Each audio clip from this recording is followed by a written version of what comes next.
Assalamualaikum warahmatullahi wabarakatuh. Nama saya Sabil Pratama dari kelas A Manajemen. Di modul 1, kita telah mempelajari tentang tujuan, pengertian, pelaku, dan perbedaan bisnis. Di dalam tujuan bisnis terdapat yang pertama, kebutuhan yang beraneka ragam. Yang kedua, kebutuhan dan keinginan. Yang ketiga, keuntungan, laba, atau profit. Di kebutuhan yang beraneka ragam atau vicious circles adalah bisnis yang bertukar barang atau bertukar jasa karena pada masa itu belum ada uang sehingga barter antar barang atau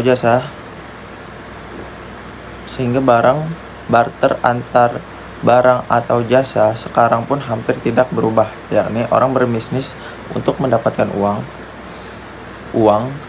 dan uang akan dibelanjakan untuk memenuhi kebutuhan yang belum dimiliki. Adapun kebutuhan dan keinginan atau need and wants, kebutuhan pada dasarnya terbatas, yang tidak terbatas adalah keinginan. Orang berbisnis untuk memenuhi kebutuhan hidupnya. Namun setelah kebutuhan hidupnya terpenuhi, lahirlah sebuah keinginan yang harus dipenuhi. Orang yang mendapatkan keuntungan melimpah tetap terus berbisnis karena keinginannya terus bertambah, seolah-olah tidak ada batasnya. Keuntungan, laba, atau profit. Semua orang sepakat, yakni berbisnis adalah ingin mendapatkan keuntungan atau profit. Keuntunganlah yang mendorong kuat seorang pembisnis untuk terus berinovasi dan beraktivitas supaya bisnisnya dapat berkembang. Walau sebuah keuntungan itu bukan hanya berbentuk materi ataupun uang, namun memberikan pekerjaan kepada orang lain dan membuka lapangan pekerja, serta dapat mengalokasikan pendapatan untuk kegiatan sosial. Pengertian bisnis. Ada beberapa pengertian bisnis yang dapat kita pahami. Yang pertama adalah Huckes dan Kapor. Yang kedua, Brown dan Petrello. Yang ketiga, Bond dan Kurz. Pengertian bisnis menurut Huckes dan Kapor, suatu usaha individu yang terorganisasi untuk menghasilkan dan menjual barang dan jasa guna mendapatkan keuntungan dalam memenuhi kebutuhan masyarakat. Menurut Brown dan Petrello, suatu lembaga yang menghasilkan barang dan jasa yang dibutuhkan oleh masyarakat. Menurut Bond dan Kurz, semua aktivitas yang bertujuan mencapai laba dan perusahaan yang menghasilkan barang dan jasa dibutuhkan sebuah sistem ekonomi. Adapun pelaku bisnis, yaitu karyawan, penyedia material, dan pelanggan. Karyawan di sini adalah pegawai yang direkrut memiliki peran penting dalam sebuah bisnis, yakni untuk keberlangsungan bisnis itu sendiri. Karyawan harus dapat melayani dengan baik dan dapat mendongkrak kemajuan bisnis itu sendiri. Penyedia material. Perusahaan manufaktur, keberadaan penyedia material atau supplier adalah sangat penting karena dibutuhkan untuk membantu kelancaran kegiatan proses produksi. Jika supplier telat dalam mendatangkan bahan baku, maka produksi bisnis itu dapat terganggu. Yang selanjutnya adalah pelanggan produk untuk memuaskan kebutuhannya. Pelanggan membeli produk untuk memuaskan kebutuhannya itu. Tanpa pembeli, bisnis bisa merugi. Puaskan pembeli, maka mereka akan datang ke kita kembali. Adapun perbedaan bisnis kecil dan bisnis besar. Yang pertama, umumnya bisnis kecil pemiliknya jadi manajer. Di dalam bisnis besar, manajer bukan pemilik. Yang kedua, daerah operasional lokal, bisnis kecil, bisnis besar, operasionalnya regional atau nasional. Bisnis kecil, organisasinya sederhana. Di dalam bisnis besar, organisasinya kompleks. Adapun batasan usaha industri atau bisnis, yaitu Industri kecil adalah perusahaan yang mempunyai kegiatan usaha di bidang industri dengan nilai investasi paling banyak 200 juta dan tidak termasuk nilai tanah dan bangunan. Di dalam industri menengah, perusahaan mempunyai nilai investasi 200 juta atau lebih dan paling banyak 10 miliar, tapi tidak termasuk tanah dan bangunan juga. Di dalam industri besar, nilai investasi lebih besar yaitu sekitar 10 miliar. Bahkan mempunyai penjualan per tahun lebih besar yaitu sekitar 50 miliar. Adapun keunggulan dan keberhasilan bisnis kecil, keunggulannya tidak birokratis dan mandiri, keberhasilannya sikap kerja keras, optimis, mau berkorban untuk keberhasilan usahanya sendiri. Batas usaha industri atau bisnis. Adapun kelemahan usaha kecil yaitu kurang berorientasi pada masa depan, jarang inovasi, cepat puas, dan kurang paham tentang manajemen. Di dalam modul 2 kita mempelajari tentang tanggung jawab sosial perusahaan. Di dalam tanggung jawab sosial perusahaan ada tanggung jawab sosial kepada pelanggan, tanggung jawab sosial kepada pekerja, tanggung jawab sosial kepada kreditur, tanggung jawab sosial kepada pemegang saham, tanggung jawab sosial kepada lingkungan, dan tanggung jawab sosial kepada masyarakat. Tanggung jawab sosial kepada pelanggan ada dua cara, bagaimana memastikan tanggung jawab bisnis dan bagaimana memastikan tanggung jawab perintis. Di dalam bagaimana memastikan tanggung jawab bisnis, ada beberapa cara yaitu dengan menerapkan kode etik, memonitor keluhan pelanggan, dan memperbolehkan pelanggan umpan balik atau kritik. Bagaimana memastikan tanggung jawab perintis, yaitu dengan cara peraturan keamanan produk periklanan, dan peraturan persaingan industri.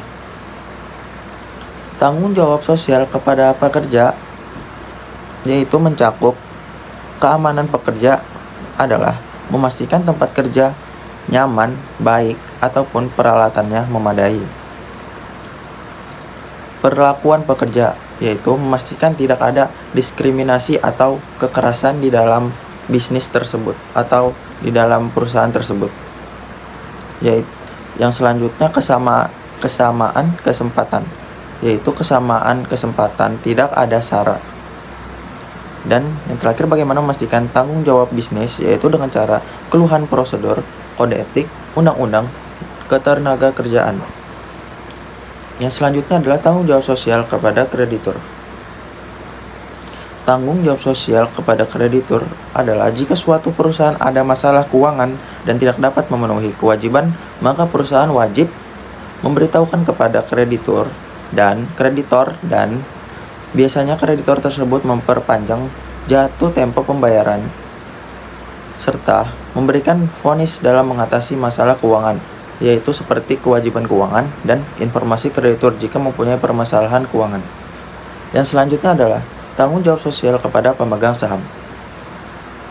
Perusahaan bertanggung jawab memuaskan pemilik atau pemegang saham.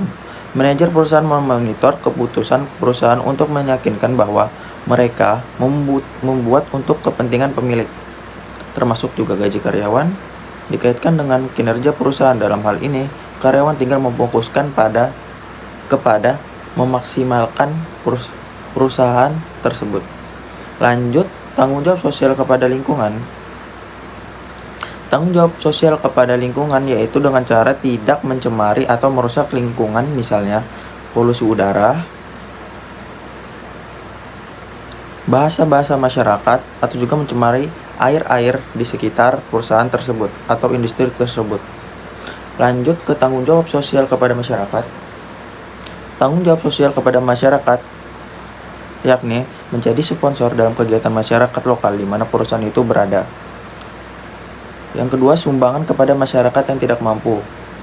Contohnya, kepada yatim piatu, orang-orang tua yang sudah tidak bekerja lagi. Dan membangun fasilitas umum yang dibutuhkan masyarakat di sekitaran perusahaan itu berada. Dan ada sekurang-kurangnya 4 tanggung jawab sosial menurut Irma Nilasari,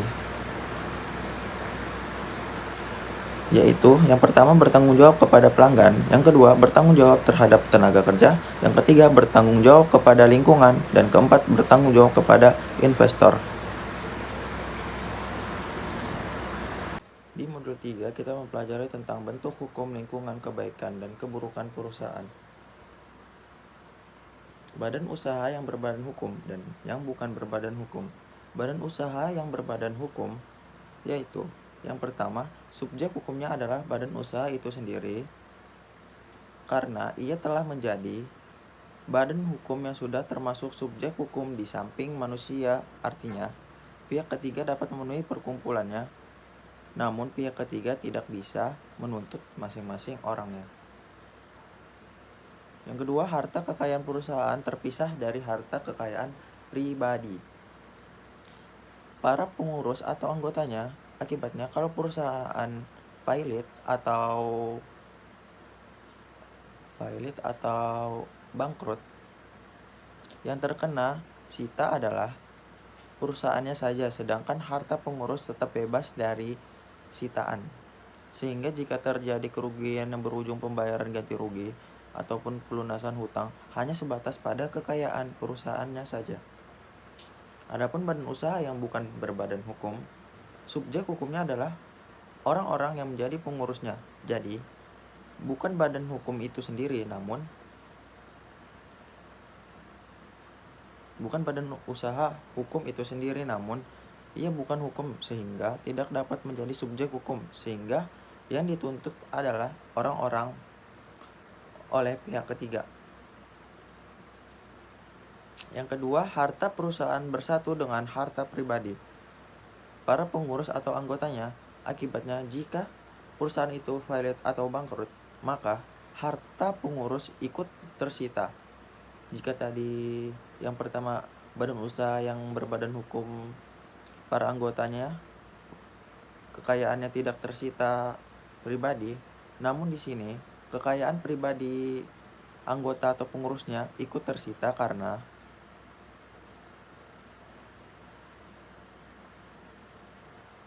pertanggungjawabannya pribadi untuk keseluruhan. Lanjut, lingkungan perusahaan atau bisnis. Ada beberapa lingkungan perusahaan atau bisnis yang perlu diperhatikan, yakni sebagai berikut. Yang pertama, lingkungan teknologi. Teknologi memiliki arti pada lingkungan bisnis. Teknologi pada umumnya mencakup semua cara yang digunakan perusahaan untuk menciptakan nilai bagi konstituen mereka. Teknologi mencakup pengetahuan manusia, metode kerja, peralatan fisik, elektronik, dan komunikasi, serta berbagai sistem pengelolaan yang digunakan untuk melaksanakan proses bisnis.